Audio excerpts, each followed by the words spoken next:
Hey guys, welcome to PyTech Coding. My name is Leandre and this is tutorial number 1 of a 10-part series on Python coding for beginners. In this tutorial, we're going to focus heavily on variables and data types. I'll also throw in a few functions as a bonus. Now by the end of this video, you'll have a clear understanding of variables and how to manipulate them, the differences between integers and floats.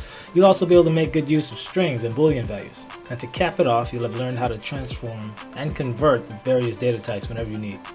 Now before we get started, make sure that you hit that subscribe button below and drop a comment saying let's do it so that I know that you're as ready for this as I am. Alright, now without further ado, let's do it. What exactly are variables? Well, that's a great question and I'm glad you asked. One of the main concepts in programming is this concept of the variable. In just about every program that you make, you'll use these variables to store information that will represent your data. Let's take the letter x for example and use it as our variable. Then have it represent the value of 5 using the equality sign. In Python and in many other programming languages, the equality sign simply means to assign or bind to. In this example, what we just did was define the variable x and assign it the value of 5. Now, when we ask the computer what the value of x is by simply typing x and executing the command, our result is 5. At this point, we're going to cover our first function.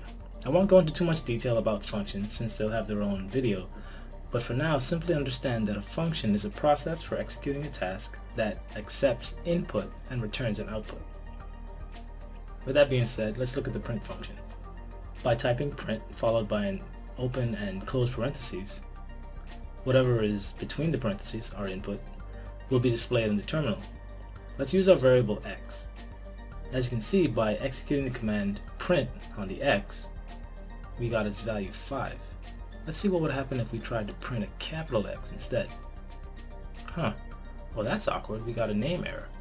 This says that the variable x is not defined. But you're probably thinking we clearly defined the variable x, right? Wrong. Here's the thing. In all programming languages, you absolutely have to pay very close attention to detail. Python, for example, is case sensitive. So when we defined our variable, we used the lowercase x. By executing the function with a capital X, Python had no idea what we were trying to print. Now here's a quick pro tip that will save you from some major headaches down the road. As you're writing your code, test often. Nothing's worse than being 100 lines of code and just to realize that somewhere in this matrix, there's a capital letter just laughing at you in silence. The last thing that I want to say about variables is that you can assign a certain number of variables to the same number of values. All you need to do when declaring your variables are separate them by commas. Make sure that you assign the exact same number of variables for each, otherwise you'll get a nasty value error. Alright, let's talk about numbers. To say that a value is numeric when programming is very ambiguous. You must be specific because it has multiple meanings. In Python, there are two types of numbers, integers and floating points. Integers are positive or negative whole numbers that don't have a decimal point, for example 2, 3, -1, and 5. By contrast, floating points, which will most likely be referred to as floats, are real numbers that have a decimal point, like 1.5, 2.75, -3.1, or -4.0. Unlike other programming languages where you need to declare the type when defining a variable, Python automatically knows the type of variable declared. To illustrate this, we'll declare a variable x1 and assign it the value of -5. Then we'll execute the type function on x1. The type function basically asks the computer what type of variable is this. As you can see, our function returned int, which is short for integer. Let's declare another variable, y2, and assign it the value of -5.0. Then execute the type command again. As expected, our function returned float. Now in Python, we're able to convert certain types of variables as well. For example, we know that y2 is a float, but if we use the int function to pass the value y2, we see that the result is the integer without the decimal points. Likewise, we can also use the float function to convert x1 to a float.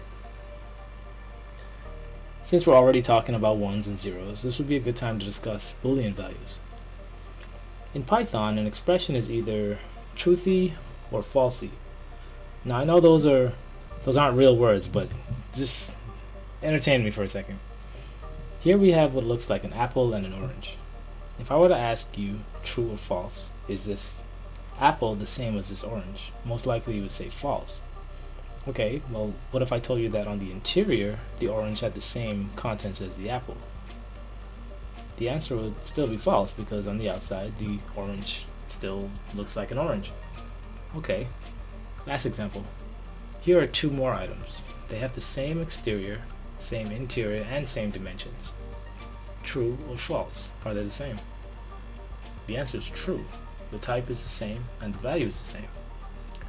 When assigning a Boolean value to a variable, it must be written with capital letters, otherwise Python won't recognize it as a Boolean.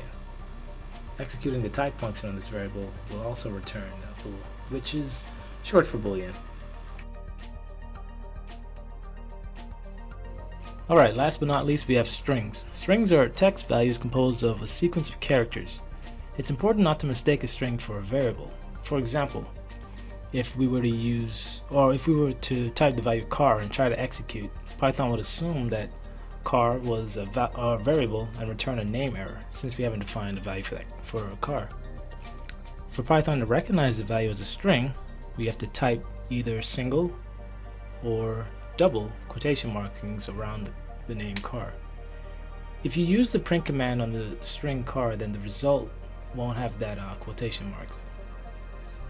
Now let's play with this for a second and attempt to print the phrase $10 using the variable y with a value of 10 and the string dollars.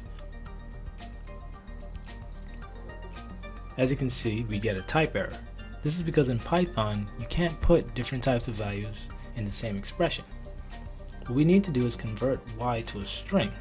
Now we can easily do this by executing the string function on y. Continuing to test the waters, let's print I'm fine and see what we get. So it looks like we got a syntax error. Well, why is that? Remember, everything within the single or double quotation marks is considered a string. In this example, the apostrophe accidentally closed our string. This goes back to what I said earlier about paying attention to detail.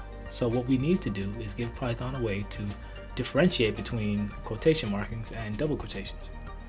We do this by surrounding the entire string with double quotations. If we were to use double quotation markings within the string, we'd have to use single quotation markings on the outside, and vice versa. If you wanted to avoid the headache of mixing and matching quotation markings, you could use a backslash as an escape character. Basically, the backslash character is used to escape characters that otherwise have a special meaning. In this case, the quote character. We'll get more into special characters in follow-on tutorials. Now, the last thing I want to talk about is how to include spaces in your strings. If we were to type the string red and the string car, our result would be one word. In order to get that space in between, we have a few options. First one, we can include a trailing space after the first value. We could also we could also separate the two strings by a comma using the print function. This also works with numbers as well. We can even use what's called concatenation and add an empty string between both values with the plus operator. And my personal favorite, we could use what's known as an F string and simply include the space.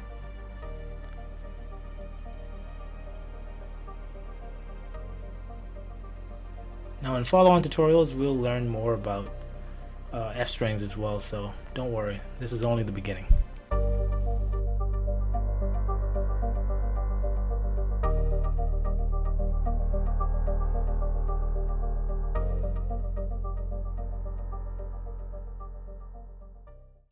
Well guys, that's going to wrap up this tutorial.